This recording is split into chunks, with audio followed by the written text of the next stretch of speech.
Hi, Hayley here. This week I've been chatting to a very, very lovely lady who I'm coaching at the moment, and the topic of dating came up. It really reminded me just how difficult dating is and how easy it is to feel like we should be able to do it and really beat ourselves up when we're struggling. So for a lot of us, dating is really hard, and that goes for people who don't regularly experience social anxiety as well.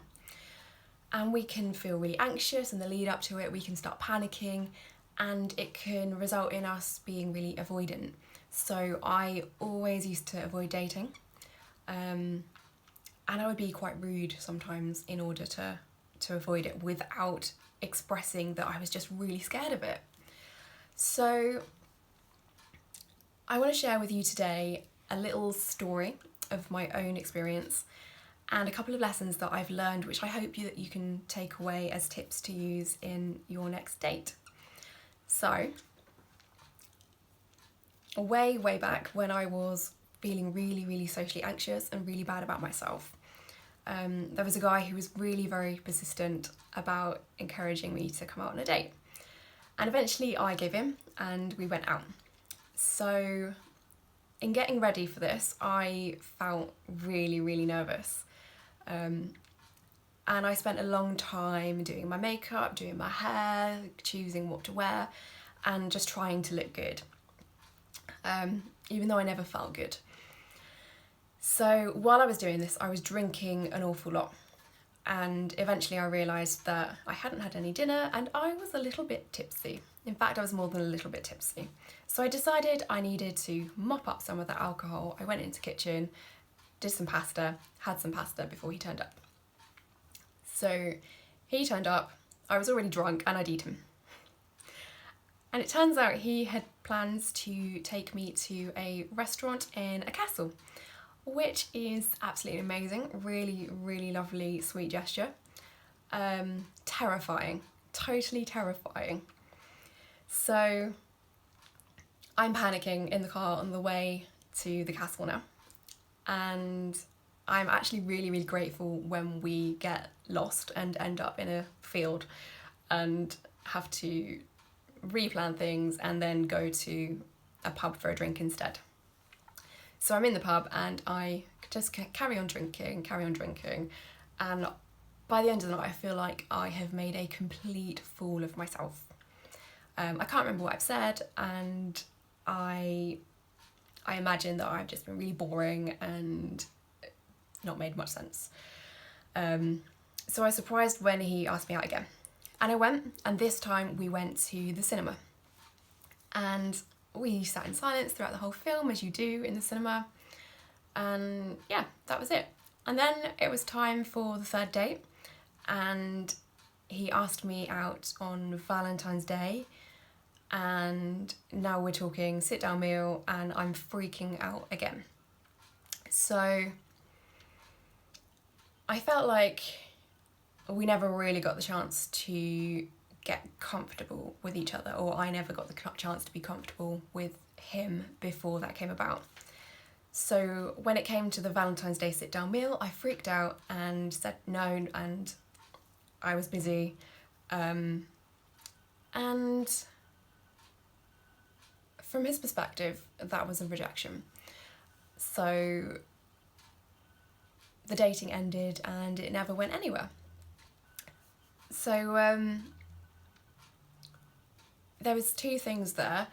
The fact that I really tried to hide that I was struggling so much with dating, and I didn't want to let him know he was really confident, or he came across really confident to me, and I felt a little bit intimidated by that. And then my behaviour and my reluctance to explain what was going on for me emotionally really left so much space for him to make up assumptions that he felt it was me rejecting him, and he wouldn't have put two and two together and realised how much I was struggling with just dating in general. So here are the lessons that I've learned about dating. Firstly, you don't have to go for a sit-down meal on your first date, or indeed any date, and in fact it's probably not wise to. And this is because when we're dating, we really want to take the pressure off of ourselves. So we want to reduce all the areas that we can where we're going to be worrying about, am I going to be judged by the person I'm with, by the people who are around me? Are people going to be overhearing what I'm saying? What will they think? What will the person think about what I'm ordering? So we want to take away all of those distractions and just focus on making sure that you're connecting with this person who you're going on a date with. And the best way to do that is by going for a walk. Especially if you're walking around the sea area, or if you are walking around woodland, and those areas have a really natural calming effect on you, and they can really help you to connect with yourself and with others. It takes away the pressure because you're not making eye contact with this person all the time, and because you're moving, it's much easier to actually flow when you're speaking. So this is a really, really nice tip. Go out for a walk on your first date, start to get comfortable with this person, and then when you do feel comfortable, then you can move on to sit down meals and dating face to face.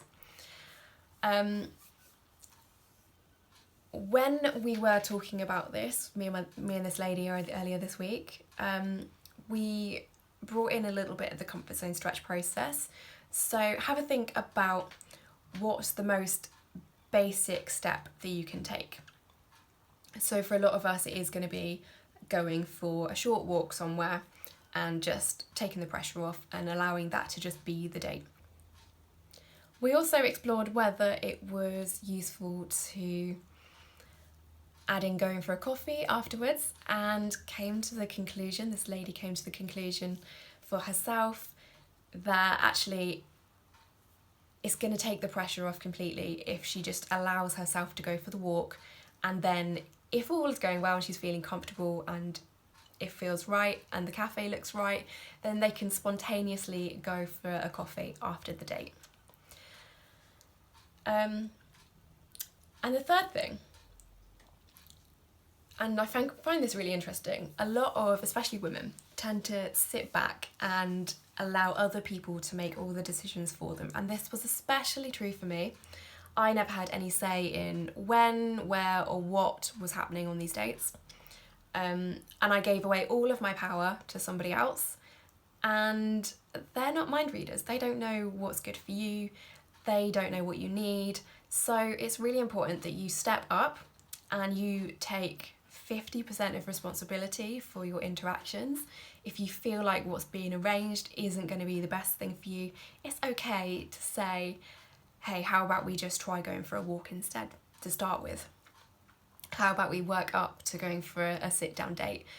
I feel better when I'm, out walking in nature rather than sitting down. So can we start there, because I'll feel more comfortable? And it does two things when you step up and you actually make suggestions about what to do, and you're taking that 50% of responsibility for your interactions with this person. And firstly, it means that you are far more likely to get what you actually need in these interactions, so that you feel comfortable and able to actually speak up and make that connection. And secondly, you're really showing an interest. You're showing that you are invested in these interactions, in this growing relationship. You're showing that you genuinely like and want to spend time with this other person.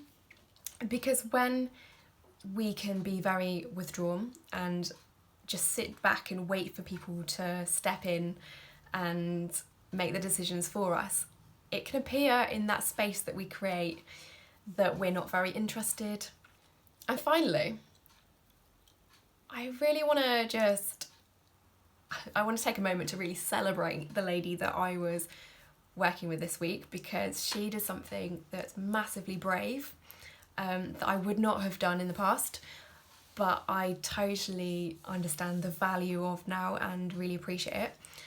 So she didn't go on a date because she was panicking, and she was willing to be vulnerable enough to send a message to the person she was due to meet and really explain honestly what was going on for her in that moment and why she couldn't go on that date.